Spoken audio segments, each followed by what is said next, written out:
자, 오늘 우리는 지난주에 이어서 그 여섯째인과 관련해서 이렇게 누가 우리 6장 17절 한번 볼까요? 6장 17절에 딱 보면 자, 이렇게 되어 있죠. 끝에 그들의 진노의 큰 날이 이르렀으니 누가 능히 서리요 하더라. 자, 이 질문에 대한 이 답이 7장 전체의 내용인데요. 자, 지난주에 지상교회에 대해서 우리는 보았고, 오늘은 이제 천상에 있는 교회를 볼 거예요. 자, 첫 번째 부분이 1장 1절부터 8절까지가 바로 지상교회에 대한 부분인데요. 이게 이제 전투하는 교회예요. 우리 지금 말하는 이제 눈에 보이는 지역 교회죠. 자, 여기서 지난주에 중요한 것은 14만 4천 명이라고 하는 우리 믿는 자들, 택한 자들의 상징적인 숫자를 살펴보았어요. 자, 오늘은 이제 둘째 부분으로서 천상의 교회에 승리하는 교회를 볼 거예요. 자, 그의 천상의 교회는요, 똑같이 오늘 하나님을 예배하는 무리인데요. 지상의 교회에서 14만 4천과 지금 셀 수 없는 이 무리가 어떻게 동의어가 되면서 나아가는지를 한번 보게 될 거예요. 자, 여러분 7장 9절을 보면 이렇게 되어 있죠. 이 일 후에 내가 보니 각 나라 족속과 백성과 방언에서 아무도 능히 셀 수 없는 큰 무리가 나와서, 이 표현이 바로 우리 지난주에 봤던 7장 4절에 바로 인침을 받은 자 14만 4천이니 하고 똑같은 거예요. 자, 그러니 14만 4천은 실제적인 숫자가 아니라 상징적인 숫자라는 게 더 한번 증명되는 겁니다. 자, 일부 이단들은 아직까지 이게 실제 수라고 여기죠. 그래서 자신들은 성경이 대단히 존중이 믿고 그대로 믿는 정통이다 이렇게 이야기하면서 14만 4천만 천국에 들어간다, 헌금을 많이 해라, 헌신을 많이 해라, 봉사를 많이 할 때에 그 수에 들어갈 것이다 이렇게 얘기를 해요. 그런데 여러분, 요한계시록뿐만 아니라 성경 전체를 볼 때에 구원은 하나님의 은혜다, 구원은 하나님의 은혜로 값없이 주어진 그 묵가성, 그런 가격이 매길 수 없는 그 은혜에 대해서 부정을 하는 거죠. 그럼 내 실력으로 내 노력으로 14만 4천 덩이 되어야만 구원을 받는다는 아주 어불성설이에요. 그러니 14만 4천이라는 이 관점은 지상의 교회에서 하나님께서 새롭고 참된 이스라엘, 그리고 셀 수 없는 큰 무리라고 하는 것은 천상의 교회에서 세상 모든 나라의 백성과 방언의 사람들, 하나님께서 택하여 주신 그 역사에 오가는 모든 사람들을 다 구속받은 무리들을 의미합니다. 똑같은 의미의 그림이, 하나는 이 지상의 교회에 있는 사람들, 택한 백성들, 또 하나는 이제 이미 그들이 구원받아서 천상의 교회, 그런 하늘의 교회에서 예배를 드리고 있는 이 무리들을 다른 표현으로, 다른 그림으로 우리들에게 소개하고 있어요. 그럼 여러분, 능히 셀 수 없는 무리라, 이게 그냥 뚱딴지 같이 나온 게 아니에요. 이게 창세기로부터 이 아브라함의 언약 가운데 숨어 있던 건데요. 자, 여러분, 아브라함에게 하나님께서 약속하셨던 중요한 게 뭡니까? 자, 창세기 13장 16절에도 보니까 어떻게 되어 있어요? 내가 내 자손이 땅에 티끌 같게 하겠다. 티끌. 자, 땅의 티끌을 능히 셀 수가 없다라고 얘기를 하고요. 자, 15절에 또 횃불 언약 가운데 딱 보니까 이제 땅의 티끌이 아니라 저 하늘에 뭘 봐요? 무뼈를 보라. 셀 수 있는지 한번 보라. 그리고 창세기 32장 12절에 가보면 바다에 셀 수 없는 모래와 같이, 그러니 티끌, 무뼈, 모래 이런 등의 자연적인 이 비유를 가지고 어떻게 해요? 셀 수가 있다 없다? 셀 수가 없다 하는 거예요. 여러분, 하나님께서 이 사람들이 너희들 한번 세어봐라, 셀 수 없을 정도로 많은 그런 하나님의 백성의 수를 만들어주겠다 하는 거예요. 이 약속이, 아브라함과 했던 이 약속이 고스란히 구약 성경에 그대로 반영이 됩니다. 자, 한 번씩 살펴보면요, 모세 시대 때, 자, 출애굽기 1장 7절에 보니까 어떻게 되어 있어요? 자, 이스라엘의 자손이 생육하고 불어나고 번성했는데 매우 간성해 온 땅에 가득하더라. 자, 창세기는 이 족장 또는 이 가문의 일들이에요. 그러니까 하나님께서 특별히 이제 요셉을 통해서 고센 땅이라고 하는 곳에 야곱의 70인의 가족을 딱 이렇게 아주 고스란히 그 마치 어머니의 자궁처럼 이주해 오게끔 하고, 거기서 뭐예요? 뻥 하고 튀겨가지고 하나님 백성을 만들어내요.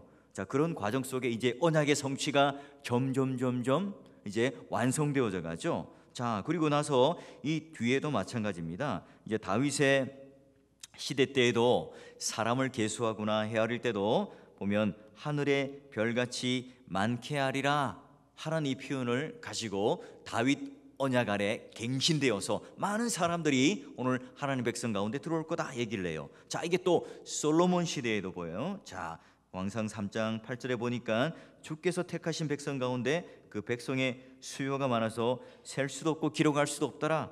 자, 이런 다 표현들이 뭐냐면 다 아브라함의 언약을 가지고 계속해서 이어가서 반영을 하고 있는 거예요. 솔로몬 시대도 1000번제를 드리고 난 이후에 하나님께서 이 솔로몬에게 약속을 하는 그 장면 속에 이 아브라함의 언약이 관통할 수 있도록 이제 이 반영하고 이야기를 하고 있는 거예요. 그러니 각 나라의 족속과 방언과 모든 셀 수 없는 무리들은 이 아브라함에게 약속했던 이 모든 성취가 이 땅에서 점점점 이루어지고 자라서 이제 천국에서 하나님의 나라에서 정말로 진짜 셀 수 없는 큰 무리들이 하나님 백성들이 있는 모습을 그려내고 있어요. 자, 그러면 그 사람들이 어떤 모습을 하고 있는지 우리가 카메라를 조금 당겨서 줌업을 하는 거예요. 7장 9절 볼까요? 자, 보니까 그 뒤에 보니까 나와 흰 옷을 입고 종려 가지를 들고 있더라. 예, 성경에 그런 표현이 있죠. 자, 그러면 여러분 이 흰옷 종려나무 가지 이게 뭐냐면 바로 승리와 관계 있어요. 승리. 자, 사진 한 장 제가 보여드리는데요. 여러분 조금 우스꽝스럽죠. 자, 이제 나귀를 타고 오는 것을 아마 이제 퍼포먼스를 한 그림인 것 같은데요. 참고로 제가 여러분에게 제공하는 모든 그림은 이 저작권이 있는지는 잘 모르겠지만 인터넷에서 다 긁어옵니다. 그러니까 여러분 특별하게 생각하지는 마시고요. 자, 보니까 뭐 예수님인 것 같아요, 이 사람이. 그리고 어린아이들을 동원해 가지고 종려 가지를 막 흔들어서 그런 또 종려주일에 대한 기념 행사를 하고 있는 것 같은데요. 자, 그때도 마찬가지예요. 역사적으로 이 마카비 군대가 예루살렘을 다시 한번 함락하면서 이 그 승리하는 이 장군과 그리고 백성들이 종려가지를 흔들었던 그 역사적 배경을 가지고 지금 흰옷 종려가지라고 하는 그 표현을 쓰고 있어요. 자, 그러면 수많은 무리들이다. 이 자들은 바로 승리한 사람들이구나. 그리고 그들이 어디에 서 있습니까? 끝에 보니까 7장 9절 끝에 보니까 보좌 앞과 어린 양 앞에 서 있더라. 여러분 지금 우리가 요한계시록 4장부터 5장까지 전체 내용을 살펴본 게 어디에 있는 그림이었어요? 천상에 있는 교회의 모습들을 우리는 이미 꼼꼼히 살펴보았어요. 그러니 오늘 여기도 보니까 하늘의 교회, 천상의 교회에서 지금 벌어지고 있는 일들이구나. 자, 그들이 지금 뭐 하고 있는데요? 7장 10절 볼까요? 7장 10절 우리 한번 봅시다. 한번 읽어볼까요? 7장 10절 시작. 큰 소리로 외쳐 이르되 구원하심이 어린 양에게 있도다니.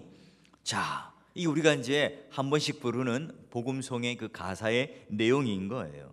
큰 소리로 외쳐서 보좌 앞에 있는 그 어린 양을 향해서 모든 영광이 다 어린 양께 있도다라고 그들이 찬양을 웅장하게 부르고 있다는 겁니다. 여러분 셀 수 없는 이 무리가 코러스가 되어서 합창단이 되어서 이 찬양을 부를 때 여러분 그 감격이 얼마나 벅찰까요? 자, 여러분 이 하늘에 있는 천사들이 이렇게 이제 화답을 해요. 7장 11절에서 12절 말씀 보니까 모든 천사가 보좌와 장로들과 내생물 주위에 서 있다가 보좌 앞에 엎드려 얼굴을 대고 하나님께 경배하며 예배를 드리는군요. 모두가 다 지금 하나님 앞에 예배를 드리고 있어요. 자, 12절 보니까 아멘.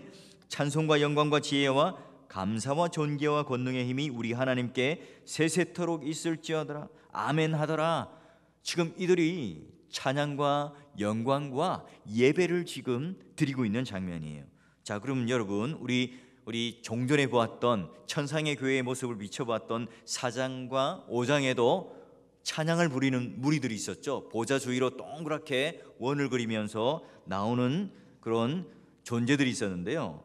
자, 내생물, 그 다음에 24장로, 허다한 천사들, 모든 만물 이런 식으로 이렇게 원을 그리면서 점점 큰 무리들이 둘러싸고 있는 그림들을 보았죠. 지금 그 무리 가운데 우리가 지금 보고 있는 내용에 셀 수 없는 무리들이 찬양을 하고 있는 장면인 거예요. 자, 그래서 머릿속에 좀 그림을 그려가면서 지금 내생물, 24장로, 허다한 천사, 모든 만물, 그리고 수많은 셀 수 없는 무리들이 지금 함께 보좌 앞에서 찬양을 드리고 있더라, 이 그림입니다. 그러면 이제 또 어떻게 이 교회가 승리를 했고 이 사람들이 있는지, 큰 무리 속에 속한 사람들의 정체는 과연 누구냐? 한 장로가 묻습니다. 7장 13절에 보니까 이렇게 묻죠. 장로 중 하나가 응답하여 나에게 이르되 흰옷 입은 사람들이 누구냐? 그리고 어디서 왔느냐? 물어요. 이때 14절에 답이 어때요? 보니까 내가 말하는데 내 주여 당신이 아시나이다. 그가 나에게 이르되 큰 환난에서 나오는 자들인데 어린 양의 피에 그 옷을 씻어 희게 하더라. 흰옷, 아까 뭐라고 그랬어요? 흰옷? 승리. 종려가지 무슨 뜻이에요? 승리. 자, 보니까요, 오늘 이 사람들을 보니까 어때요? 자, 어디서 나왔어요? 큰 환난에서 나왔다. 그러니까 여러분, 이 사람들은 큰 환난을 면하고 뛰어넘고 그냥 뿅 하고 나타난 게 아니라 큰 환난 속에 있다가 통과하고 나왔다는 의미죠. 자, 그러면 1차적으로 이런 겁니다. 하나님과 예수 그리스도를 믿다 보니까 그 언약의 백성들이 어떻게 돼요? 심판이 임하고 또는 환난을 겪게 되죠. 초대교회 때 어때요? 기근이 임했을 때에 그리스도인들이나 예수 믿지 않는 사람들이나 함께 굶주렸죠. 그리고 역병이 막 돌았을 때에도 아무리 경건한 사람들이라도 바이러스를 비껴갑니까? 그렇지 않아요. 로마의 군대가 예루살렘을 함락하고 사람들을 핍박할 때에도 전쟁과 죽음의 공포를 고스란히 다 경험을 했어요. 여러분, 우리가 환난과 시험에 대한 오해가 뭡니까? 신자들은 절대로 환난을 당하지 않아. 신자들은 절대로 죽지 않아. 시험의 때도 완전히 면하게 될 거라 생각을 해요. 그래서 하나님, 저는 환난과 시험을 절대로 당하지 않도록 해주세요, 간구를 해요. 이거 어쩌죠? 성경은 이와 반대의 이야기를 하고 있어요. 주님의 백성은요, 이 세상에서 모든 고난으로부터 우리가 기적적으로 보호받는 것을 성경에 이야기하지 않아요. 오히려 핍박 가운데, 박해 가운데 견디도록 부름을 받았고요, 그곳에서 나온 자들을 승리하는 자들이다, 천상의 교회에 있는 자들이다, 이렇게 기록을 하고 있어요. 우리는 혹시 환난과 이 시험에 대해서 전혀 임하지 않기를 바라고 있지는 않습니까? 여러분, 환난과 시험이 임하더라도 주님께서 이 기적적인 방식으로 고통에서 구원해 주세요라고 우리는 막연하게 바라고 있지는 않습니까? 만약에 여러분 그런 마음을 품고 있다면 환난과 시험에 대한 성경적인 건강한 바른 태도가 아니에요. 그 시험의 때를 주시는 그 하나님을 거부하는 것이고 그 하나님의 뜻에 대하여 기울이지 않는 태도예요. 여러분, 오늘 이 본문도 잘 보시면 큰 무리들이 그 환난을 비껴가거나 훌쩍 뛰어넘거나 그냥 번쩍하고 나타난 사람들이 아니에요. 환난 가운데서 나왔죠. 환난을 통과한 사람들입니다. 그러므로 주님은 우리를 향하여 환난을 면케하시는 것이 아니라 환난 중에 즐거워하게 하시고 소망 중에 인내하도록 하는 게 바로 예수를 믿는 백성, 천상에 있는 승리한 교회들의 모습이에요. 그런데요, 이 교회는, 이 지상에 있는 교회는 아직도 영적 전투 중에 있죠. 그래서 이 지상의 교회를 전투하는 교회라고 불러요. 자, 그렇기 때문에 이 교회의 원수는요, 사탄은요, 초림으로 인해 완전히 패배했어요. 성경에 보면 예수 그리스도께서 십자가에 돌아가심으로 말미암아 사탄은 완전히 패배하게 되죠. 그러나 여전히 아직 이 재림이라고 하는 것으로 완전하게 패배하지 않았기 때문에 이 기간 안에 이 기간이 뭐라고 그랬어요? 종말이라는 순서의 기간이라고 그랬죠. 자, 이 기간 안에는 여전히 큰 환난도 있고 핍박도 있고 눈물도 있고 굶주림도 있고 어려움들이 있을 수 있다는 거예요. 그러나 이 교회는 궁극적으로 승리를 해요. 그리고 우리는 천상의 교회로 가서 이와 같은 셀 수 없는 무리 가운데에 참된 예배를 드리는 것은 우리가 확실합니다. 자, 그런데 이 안에서 여전히 우리는 환난 속에 그 가운데 있다는 거예요. 여러분, 지진 나면 예수를 믿는 사람들은 뭐 하늘에 뿅 하고 올라가서 해를 당하지 않는 게 아니죠. 동일합니다. 그러나 오늘 여기에 나온 환난에서 나온 승리하는 자들의 모습이 뭐냐? 뭔가 철갑을 두르고 뭔가 방패와 안전장치를 다 해가지고 있는 사람들인가? 보니까 어떻게 되어 있어요? 어린 양의 피에 그 옷을 씻어 희게 됨으로 말미암아 서 있다. 그 자가 승리한 교회다. 여러분, 결국 교회의 승리는 뭘까요? 교회의 승리는 결국 오늘 이 땅 가운데 하나님께서 구원에 대한 보좌에 앉으신 하나님의 계획이 먼저 출발해요. 그리고 나서 어린 양의 예수님이 십자가의 죽음과 부활이라고 하는 이 십자가의 대속을 통해서 어떻게 해요? 교회는 승리한 거죠. 그 구속 사건으로 성취하셨어요. 그러니 오늘 이 요한계시록에 나오는 수많은 셀 수 없는 자들은 하나님의 계획과 예수 그리스도의 십자가 사건을 통하여 구속받고 믿고 구원을 받은 사람들이에요. 그러니 여러분, 오늘 여기 하나님과 그 옆에 보좌에 앉은 우리 어린 양을 향하여 이 사람들이 당연히 뭘 하겠어요? 감사와 찬양과 존귀와 영광이 세세토록 하나님께 그 어린 양께 있도다 라고 찬양을 하는, 마음껏 찬양을 하고 있는 장면이 너무나 자연스럽죠. 사랑하는 동역자 여러분, 오늘 이 땅에서 우리는 이런 환난 가운데 어려움 가운데 있지만 여전히 하늘나라를 맛보는 이 교회를 주셔서 찬양을 드리죠. 예배를 드리죠. 함께 모여서 이렇게 천국의 맛을 보는 이런 지상의 교회를 지니고 있어요. 여러분, 좀 이 땅에서 그런 조그만한 맛을 보겠지만 천국에서 영광스러운 이 큰 무리 안에 정말 들어가셔서 이런 말할 수 없는 이 영광 가운데 함께 예배드리며 찬양과 존귀를 드리는 그런 여러분이 될 수 있기를 주의 이름으로 축원합니다. 자, 그렇다면 오늘 이 땅 가운데에 있는 자들이 승리하여서 하늘에 있는 이 교회는 어떤 삶을 살고 있는가, 어떤 복을 누리고 있는가, 크게 네 가지로 좀 정리를 할 수 있어요. 자, 7장 15절을 보니까 하나님의 임재 속에 밤낮 없이 하나님을 예배하는 삶을 살아요. 자, 7장 15절 보니까 굉장히 중요한 표현이 있어요. 자, 그들이 분명히 예배의 대상이 되는, 찬양을 받는 대상이 되는 하나님 보좌 앞에 있습니다. 자, 그의 성전에서 하나님을 섬기는데 보좌에 앉으신 이가 그들 위에 장막을 치신다. 이 뭡니까? 하늘에 교회가 또 있는데 왜 또 하나님께서는 장막을 치시는 거죠? 자, 이게 상징적 의미예요. 이 말은 예전에 하나님께서 이 땅 가운데 성막과 성전을 주셨어요. 이게 바로 하나님께서 내가 너와 함께 한다는 임재의 표예요. 하나님께서 제일 먼저 약속하는 공적인 장소가 어디입니까? 시내산. 시내산에서 모세가 올라갔죠. 고정되어 있었어요. 그 뒤로 하나님께서 직접 내려오셔서 임재하시는, 이동하는 공간, 아주 좁디 좁은 흑암이 있는 그 공간이 어디예요?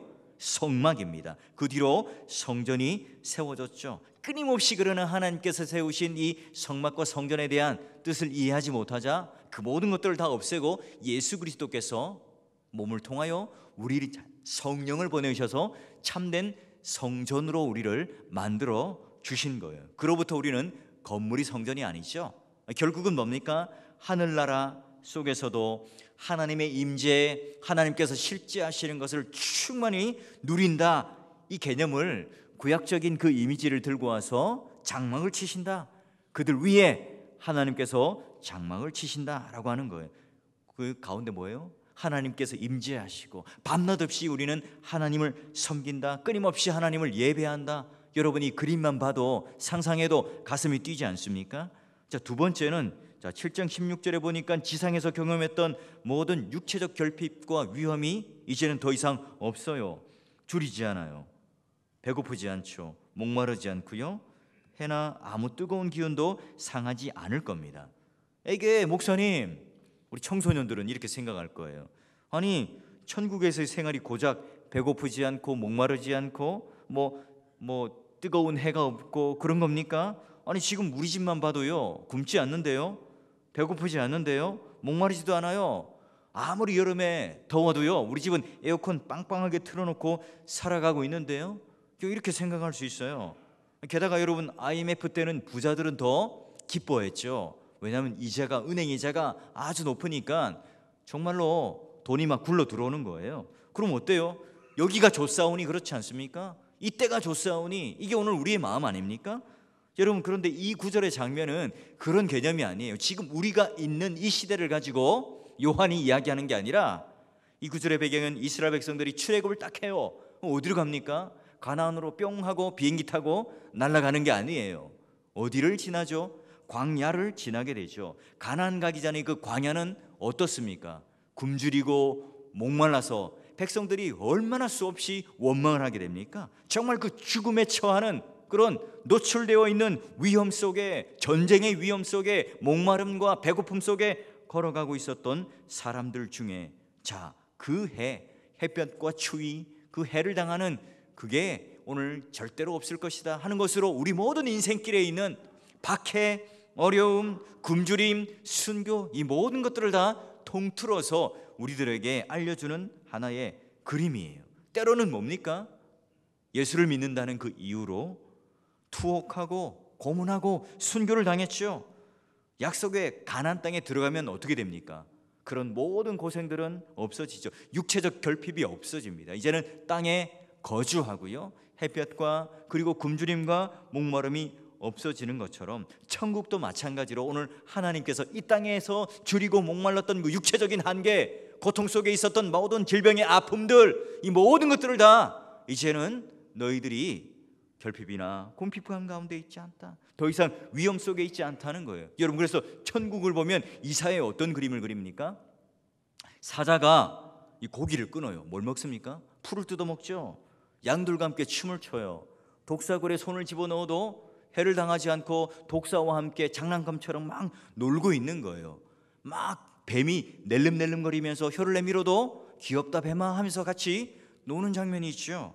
바로 천국이 그런 곳이라는 거예요. 서로가 다툼과 경쟁과 결핍이 없는 그런 하나님의 나라, 그 복이 너희들에게 임할 거라는 거예요. 자, 세 번째 그 복이 뭐냐면, 자, 우리 하나님께서 성도들에게 풍성한 생명을 주신다는 거예요. 볼까요? 어떤 게 있는가? 자, 이는 보좌 위에 계신 어린 양이 우리들의 뭐가 됩니까? 목자가 되셔서 생명수 샘에서 인도하세요. 그리고 그들의 모든 눈에서 눈물을 씻어 주실 것이다. 자, 하나의 그림은 목자가 되셔서 생명샘에 인도하여 주셔서 가람이 없는 그런 삶으로 우리들을 인도한다는데요. 이것도 에스겔 34장에 있는 그림을 이야기하는 거예요. 자, 34장 보니까 내가 한 목자를 세워서 내가 먹이게 하리니 그는 내 종 다윗이라, 그들을 먹이고 그들의 목자가 될 것이라. 그러니 에스겔서에서 말하는 이 목자는 다윗이고, 이 다윗을 통하여 이제 신약에는 우리의 참된 목자가 되시는 예수님께서 오시죠. 그래서 어린 양, 잃어버린 어린 양의 비유, 또 여러 가지 양의 비유들을 하시는 거예요. 참된 목자는 양의 이름을 알고 그들의 특성을 알아요. 그들을 부르죠. 결국은 양이 죽지 않고 양 대신 자기 목숨을 버리는 그분이 바로 참된 목자가 되는 겁니다. 예수님은 양의 큰 목자고, 목자로서의 그 예수님의 모습이 완성되는 곳이 바로 하나님 나라다 하는 거예요. 그곳에는 더 이상 이사야 49장 말씀처럼 더 이상 줄이거나 목마르지 않고 샘물의 근원으로 인도하시는 그 놀라운 은혜를 이제 누리게 될 거다 하는 풍성한 삶을 우리들에게 이야기해 주고 계세요. 자, 이제 네 번째 그 보니까 뒤에 우리 눈물을 씻어 주신다 하는 그 의미가 있죠. 자, 이것도요 이사야 말씀 가운데 나오는 하나의 그림이에요. 자, 보면 사망을 영원히 멸하실 것이라. 눈물의 근원이 바로 사망이라는 거군요. 주 여호와께서 모든 얼굴에 눈물을 씻기신다. 그리고 자기 백성의 수치를 온천하에서 제하시리라. 그러니 뭡니까? 사망은 바로 눈물이다. 이 눈물, 사망이 모든 이 고통과 한계를 다 지정하고 있어요. 지정하고 있죠. 자, 그러기에 오늘 이 땅에서 고통과 슬픔의 그런 최정상 바로 이게 바로 눈물이고 사망이다 하는 거죠. 여러분, 우리는 그러나 더 이상 이제 이 땅에서 흘렸던 이 눈물을 다 거두시고 사망을 이겨내신 그 예수 그리스도를 통하여, 어린 양을 통하여 천국에서는 영원히 그 눈물이 없다는 거죠. 사망이 없다는 거죠. 이제는 한계가 없다는 거예요. 결국은 우리 모든 궁극적으로 승리해서 가는 그 천국의 모습이 바로 이와 같이 하나님께서 종교를 짓겠다, 그 놀라운 이 네 가지 복을 너희들에게 허락해 주겠다 약속하며 그리는 그곳이 바로 천상의 교회예요. 지상의 교회에서도 복 찾죠. 14만 4천 명이라고 하는 그 택한 백성을 통하여 하나님께서 우리에게 부으시는 사랑을 경험했고요. 천상의 교회를 가니까 더 놀라운 일들이 벌어지죠. 줄이지 않고 목마르지 않고 그리고 해를 당하지 않고 우리 모든 눈물을 닦아주시고 생명샘으로 인도해 주시는 그 외에도 오늘 얼마나 많은 이 그림들이 천국의 교회에는 있는지 몰라요. 사랑하는 동역자 여러분, 우리는 이 요한계시록 7장을 보면서 이 지상의 교회와 그리고 천상의 교회가 있지만 좀 확장시켜야 돼요.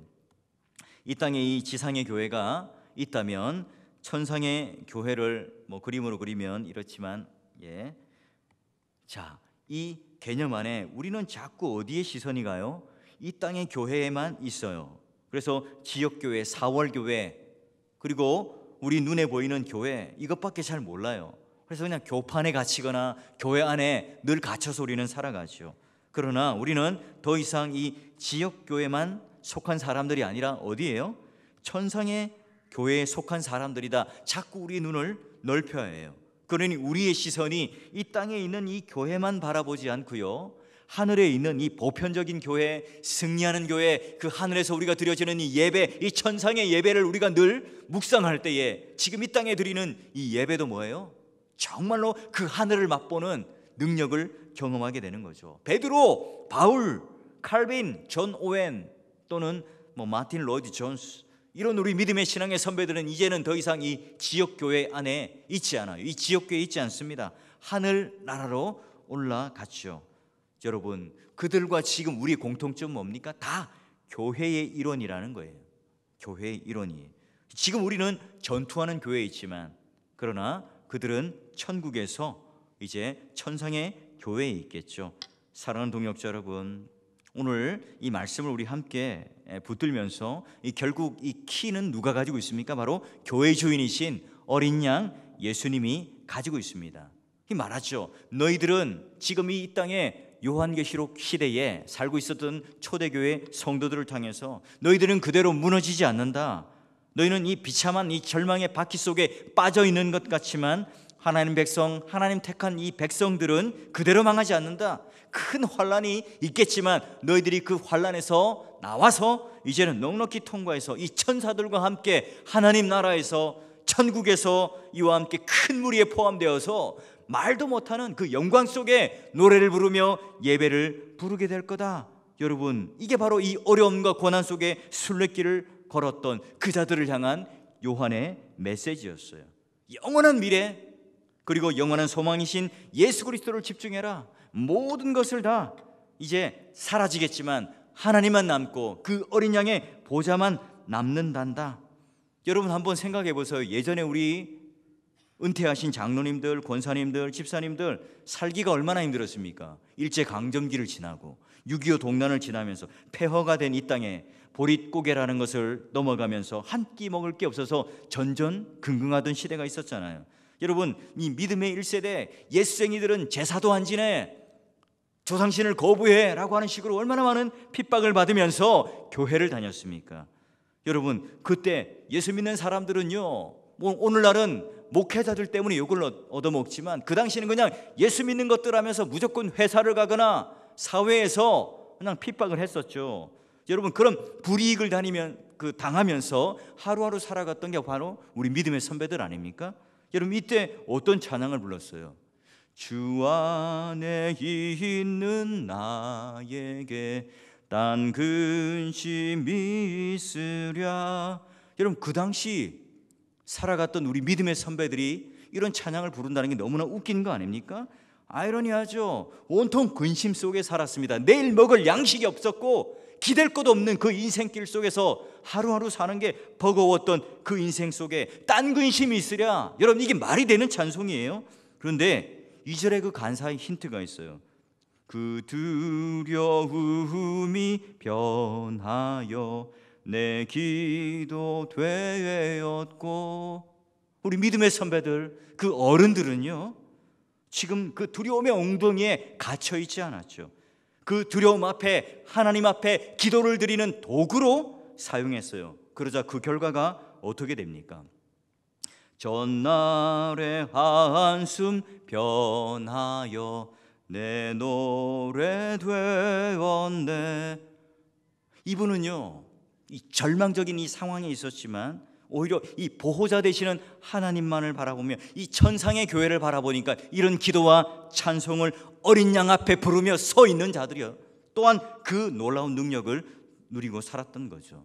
여러분 어때요? 우리는 옛날 어른들보다 훨씬 좋은 환경 속에 살고 있지는 않습니까? 옛날의 목회자들에 비하면 우리는 얼마나 윤택한 삶 또는 좋은 환경 속에서 목회를 하며 또는 신앙생활하며 살아가고 있습니까? 그러나 여러분, 두려움이 변하여 우리는 어때요? 더 두려움이 찾아와요. 전날의 한숨이 변하여 더 큰 한숨이 우리 앞에 몰려오는 거예요. 여러분, 그러니 이 비밀을 알지 못하는, 내가 천상의 교회에 있는 하나님 보좌 앞에 있는 그 어린 양 예수를 바라보며 찬송을 부르며 그 하늘을 붙잡고 살아갔던, 난 여전히 지금 지상교회에 있지만 천상의 교회 회원이다, 그런 하나님 백성이다 라고 하는 이 놀라운 은혜 가운데 붙들렸을 때 뭐예요? 한숨이 변하여 기도와 찬송이 되는데, 그 비밀을 알지 못하니까 어때요? 두려움이 변하여 더 큰 두려움이 되고, 한숨이 변하여 더 큰 한숨이 되니 나는 결국 목숨을 끊는, 자살할 수밖에 없는 연약한 존재가 되고 있는 거예요. 교회가 그 거룩과 능력에 대한 실력들을 드러내지 못한 채 우리는 그 찬송을 완전히 잃어버린 채 살아가고 있지는 않습니까? 여러분, 우리 모두 천국의 교회, 하늘의 교회에 시선을 다시 한번 맞추시면서, 요한이 그 시대에 때 백성들을 향하여, 동역자들을 향하여 이 찬송을 부르며, 이 노래를 부르며, 이 메시지를 들으며 그 마음속에 이미 천국이 임하며 목청껏 그 천국에서 부르는 노래와 경배와 예배를 함께 이 땅에서도 목청껏 부르며, 카타콤에서, 때로는 원형 경기장의 그 순교의 현장 속에서, 때로는 모든 사람들의 핍박 앞에서 돌을 맞아가며 이 그림을 그리며 노래를 부르며 믿음을 지켰다는 거죠. 사랑하는 동역자 여러분, 오늘 이 시간 우리 모두가 함께 우리의 시선이 이 땅에 그냥 서로 다투고 분열이 있고 불완전한 이 그런 전투적인 이 교회에 시선을 두는 것이 아니라, 우리의 좀 시선을 넓혀서 천국에 있는 지금 이 무리 앞에 서 있는 셀 수 없는 이 무리들이 오늘 나다, 나는 그러한 존재다, 궁극적인 승리를 가지고 있는 자다. 여러분, 이 믿음의 사실을 꼭 붙드시고 오늘 이 기도의 시간, 그 천국을 맛보고 천국을 노래하고 천국을 향하여 하나님 앞에 기도하며 찬양드리는 귀한 시간 되기를 주의 이름으로 축원합니다.